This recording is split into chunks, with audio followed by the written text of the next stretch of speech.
Hi hello வணக்கம் welcome back to Thilak's Mani YouTube channel. இந்த பதிவில் வந்து நம்ம என்ன பார்க்க போகிறோம்னு பார்த்தீங்கன்னா, திருக்கார்த்திகையின் போது நாம் எத்தனை விளக்கு ஏற்ற வேண்டும், எந்த நேரத்தில் விளக்கு ஏற்ற வேண்டும், விளக்கு ஏற்றும் சரியான முறை, அன்றைய நாள் நாம் செய்யக்கூடிய மற்றும் செய்யக்கூடாத விஷயங்கள் பற்றி தான் இந்த பதிவில் இருக்குது. மேலும் மாதவிடாய் காலத்தில் வந்து பெண்கள் வந்து திருக்கார்த்திகையின் போது வந்து வீட்டில் தீபம் ஏற்றலாமா, கண்டிப்பாக நெய் தீபம் தான் ஏற்ற வேண்டுமா, தீபம் எந்த திசையில் ஏற்ற வேண்டும், நம்ம வந்து எந்த ஒரு விழா கொண்டாடினாலும் நாம் வந்து எதற்காக கொண்டாடுகிறோம் என்ற காரணம் தெரிந்துவிட்டு கொண்டாடுவது வந்து ரொம்பவே நல்லது.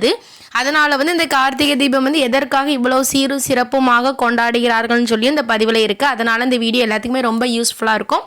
கண்டிப்பாக ஸ்கிப் பண்ணாமல் எல்லாரும் கடைசி வரைக்கும் பாருங்கள். நம்மளுடைய சேனல் சப்ஸ்கிரைப் பண்ணிட்டு பாருங்கள். வாங்க இப்போ நம்ம வீடியோக்குள்ளே போகலாம். திருக்கார்த்திகை தீபம் டிசம்பர் 3ஆம் தேதி புதன்கிழமை அன்று வருகிறது. அன்றைய நாள் ஏன் இவ்வளவு விசேஷமாக கொண்டாடப்படுகிறார்கள் என்று பார்த்துடலாமா? முதலில் பிரம்மதேவனுக்கும் விஷ்ணுவுக்கும் இடையில் வந்து யார் பெரியவங்கிற போட்டி வருது. அப்போ சிவபெருமான் வந்து டக்குன்னு வந்து ஜோதி வடிவமாக தோன்றி வந்து காட்சி கொடுத்த நாள் தான் இந்த கார்த்திகை தீப திருநாள். அதனால தான் வந்து நம்ம வந்து எல்லார் வீட்லேயும் வந்து தீபம் ஏற்றி கொண்டாடுகிறோம். மேலும் திருக்கார்த்திகை இந்த நாள் வந்து முருகப்பெருமானுக்கு ரொம்ப ரொம்ப விசேஷமான நாள். ஏன்னு பார்த்தீங்கன்னா, முருகப்பெருமானை 6 கார்த்திகை பெண்கள் தான் வளர்த்து ஆளாக்கின. அந்த 6 கார்த்திகை பெண்களுக்கு வந்து சிவபெருமான் அருள் செய்ததும் இந்த திருக்கார்த்திகை தீப திருநாளை தான் அருள் செஞ்சுருக்காங்க. அஞ்சே தினம் தான் அவங்களுக்கு வந்து வரம் கொடுத்துருக்காங்க. என்ன வரம்னு பார்த்தீங்கன்னா, அவங்க வந்து நட்சத்திரங்கள் அவங்க வந்து வானத்தில் வந்து ஜொலிக்கிற வரமும் இந்த திருக்கார்த்திகை தீப திருநாளில் தான் கொடுத்துருக்காங்க. அதனால தான் முருகப்பெருமானுக்கு வந்து கிருத்திகை நட்சத்திர நாள் வந்து அவ்வளோ விசேஷமாக இருக்குது. இன்னொரு முக்கியமான விஷயம் என்னன்னு பார்த்தீங்கன்னா, வந்து இறைவன் வந்து தன்னுடைய உடம்பில் வந்து இடது பாதியை பார்வதி தேவிக்கு கொடுத்து ஆண் பெண் இருவரும் சமம் என அர்த்தநாதீஸ்வராக காட்சி கொடுத்ததும் இந்த புனிதமான திருக்கார்த்திகை நாள் தான். அதனால தான் வந்து கார்த்திகை தீபம் வந்து விரதம் இருந்து வழிபடுவது ரொம்பவே சிறப்புன்னு சொல்லி சொல்கிறாங்க. பார்த்தீங்களா, திருக்கார்த்திகை தீபம் அன்னைக்கு வந்து எவ்வளோ பெரிய கதை இருக்குது. இதெல்லாம் யாருக்கு தெரியுமோ தெரியல. கண்டிப்பாக வந்து தெரிஞ்சுக்கோங்க. தெரிஞ்சுக்கிறது வந்து ரொம்பவே நல்லது. சரி, அடுத்து வந்து திருக்கார்த்திகை தீபம் வந்து வீட்டில் வந்து எத்தனை மணிக்கு வந்து ஏற்றணும்னு சொல்லி பார்த்துடலாமா? மாலை 6 மணிக்கு மேலே தாங்க ஏற்றணும். ஏன்னு பார்த்தீங்கன்னா வந்து திருவண்ணாமலை கோயிலில் வந்து மகாதீபம் ஏற்றிய பின்பு தான் நம்ம வந்து வீட்டில் வந்து தீபம் ஏற்றணும். ஒரு சிலவங்க கேட்கலாம், அங்கே தீபம் ஏற்றுறது வந்து எனக்கு எப்படிங்க தெரியும்னு சொல்லி கேட்கலாம். கண்டிப்பாக வந்து தொலைக்காட்சியிலலாம் போடுவாங்க. அதை பார்த்து அந்த ஜோதியை வந்து நீங்கள் வந்து வணங்கிட்டு உங்கள் வீட்டில் வந்து நீங்கள் வந்து தீபம் ஏற்றுறதுக்கு வந்து ஆரம்பிக்கலாம். சரி, முதலில் வந்து எங்கே தீபம் ஏற்ற வேண்டும்? கண்டிப்பாக நிலைவாசலிலும் வாசலிலும் தான் தீபம் ஏற்ற வேண்டும். நல்லா மாக்கோளம் போட்டுக்கோங்க. போட்டுட்டு இல்லைன்னா பூக்கோளம் போட்டுக்கோங்க. அதுக்கு மேலே ஒரு குத்து விளக்கு வச்சு அதுலேயும் விளக்கேற்றி நல்லா ஒரு அலங்காரம் பண்ணிவிட்டு வாசலில் வந்து முதல்ல வந்து விளக்கேற்றுங்க.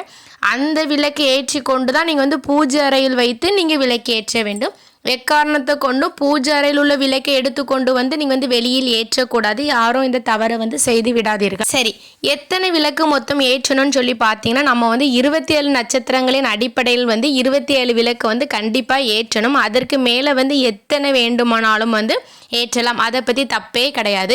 ஒரு சிலவங்க கேட்குறீங்க வந்து மெழுகுவத்திரி ஏற்றலாமான்னு கேட்குறீங்க. கண்டிப்பாக நிலைவாசலிலும் முக்கியமான இடங்களில் வந்து மெழுகுவத்திரி ஏற்றாதீங்க. இந்த மொட்டை மாடி படிகள்லாம் வந்து விளக்கேற்றுவீங்களா, அதில் வேணால் மெழுகுவத்திரி வைத்து வந்து நீங்கள் வந்து அலங்காரம் செய்துக்கோங்க.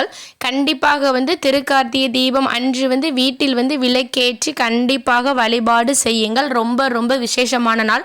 ஏன்னு பார்த்தீங்கன்னா, இருளை நீக்கி வெளிச்சத்தை தரக்கூடிய நாள் தான் இந்த திருக்கார்த்திகை தீப திருநாள். யாரும் மறந்து விடாதீர்கள். கண்டிப்பாக வந்து விளக்கேற்றி வழிபாடு செய்யுங்கள். பின்பு விளக்கேற்றி முடித்த பின்பு வந்து பூஜை அறையில் வந்து பூஜை செய்யும் போது நெய்வேத்தியமாக ஏதாவது உங்களால் முடிஞ்ச சர்க்கரை பொங்கல் வச்சுக்கோங்க. அப்படி இல்லைன்னா வந்து பால் பழம் வைத்து கூட நீங்கள் வந்து வழிபாடு செய்யலாம்.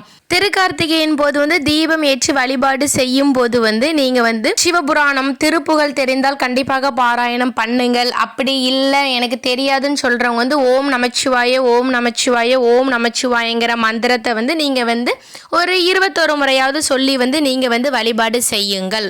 சரி, இப்போ வந்து திருக்கார்த்திகையின் போது வந்து நம்ம வந்து என்ன செய்யக்கூடாதுன்னு சொல்லி பார்த்துடலாமா? கண்டிப்பாக யாரும் வந்து சூரிய உதயத்திற்கு பின்பு வந்து தூங்காதீங்க. முடிஞ்சவங்க வந்து கண்டிப்பாக வந்து பிரம்ம முகூர்த்தத்தில் வந்து எழும்புறதுக்கு வந்து பாருங்க. செல்ல வேண்டியது இருந்தால் உங்கள் பக்கத்து வீட்டில் யாருக்கிட்டையாவது சாவியை கொடுத்துட்டு அட்லீஸ்ட் ஒரு தீபமாவது ஏற்றுறதுக்கு வந்து பாருங்க. கண்டிப்பாக தீபம் ஏற்றணும். அன்னைக்கு வந்து கண்டிப்பாக வந்து வீடை வந்து இருட்டாக வந்து விளக்கேற்றாமல் வந்து போடக்கூடாது.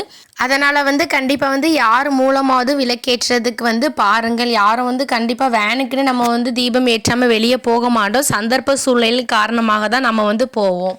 அடுத்த கேள்வி என்னன்னு பார்த்தீங்கன்னா, மாதவிடாயின் காலத்தில் வந்து பெண்கள் வந்து கார்த்திகை தீபம் ஏற்றலாமா ஏற்றக்கூடாதான்னு சொல்லி பார்த்துடலாமா? அன்றைய நாளில் உங்கள் வீட்டில் வந்து பெரியவங்க வேற யாராவது இருந்தால் வந்து அவங்கள வந்து விளக்கேற்ற சொல்லுங்கள். சரி, அப்படி யாரும் இல்லைன்னு சொல்லி சொல்கிறவங்க வந்து நீங்கள் வந்து பூஜை அறையில் மட்டும் வந்து நீங்கள் வந்து விளக்கேற்ற வேண்டாம். பின்பு வந்து நீங்கள் வந்து வெளியில் வந்து விளக்கேற்றி வழிபாடு செய்யுங்க. ஏன்னா வந்து வேறு வழி இல்லைல்ல, வீட்டில் வேறு யாரும் கிடையாது. கண்டிப்பாக வந்து அன்றைய நாளில் வந்து விளக்கு ஏற்றாமல் வந்து இருக்க முடியாது. அதனால் வந்து பூஜை அறையில் விளக்கேற்ற வேண்டாம், வெளியில் வேணால் விளக்கேற்றி வழிபாடு செய்யுங்கள். சரி, இப்போ கார்த்திகை தீபம் வந்து எவ்வளோ நேரம் வந்து எரிய விடணும்னு சொல்லி பார்த்துடலாமா? நீங்கள் வந்து முதலில் வந்து விளக்கேற்றும் போது வந்து சிட்டி விளக்கு முழுவதும் எண்ணெய் ஊற்றி தானே விளக்கேற்றுவீங்க. அந்த சிட்டி விளக்கில் உள்ள எண்ணெய் தீரும் வரை வந்து விளக்கு எரிந்தாலே போதுமானது. அதன் பின்பு நீங்கள் எண்ணெய் ஊற்ற வேண்டிய அவசியமே கிடையாது. வாசலில் இருக்கும் குத்து விளக்கு வந்து ஒரு மணி நேரம் எரிந்தால் வந்து நல்லது. பின்பு பார்த்தீங்கன்னா வந்து எந்த திசையை நோக்கி வைக்கலாம்னு சொல்லி பார்த்தீங்கன்னா வந்து ஒன்று வந்து கிழக்கு திசையை நோக்கி வைக்கலாம். சூரிய பகவானுக்கு ஆதிக்கமான கிழக்கு திசையை நோக்கி வைக்கலாம். அப்படி இல்லைன்னா குபேரனின் திசையான வடக்கு திசையை நோக்கி வைக்கலாம்.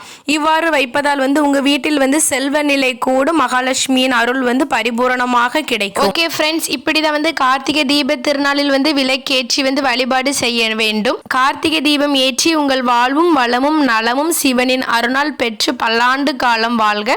அனைவருக்கும் இனிய திரு கார்த்திகை தீப திருநாள் நல்வாழ்த்துக்கள். ஓகே ஃப்ரெண்ட்ஸ், இந்த வீடியோ உங்கள் எல்லாத்துக்குமே பிடிச்சிருக்கும்னு நினைக்கிறேன். கண்டிப்பாக உங்களோட ஃப்ரெண்ட்ஸ் அண்ட் ஃபேமிலிக்கு ஷேர் பண்ணுங்கள், சப்ஸ்கிரைப் பண்ணுங்கள். அண்ட் தேங்க்யூ ஃபார் யுவர் வாட்சிங். அடுத்து இதே மாதிரி ஒரு நல்ல பதில் சந்திக்கலாம். நன்றி, வணக்கம்.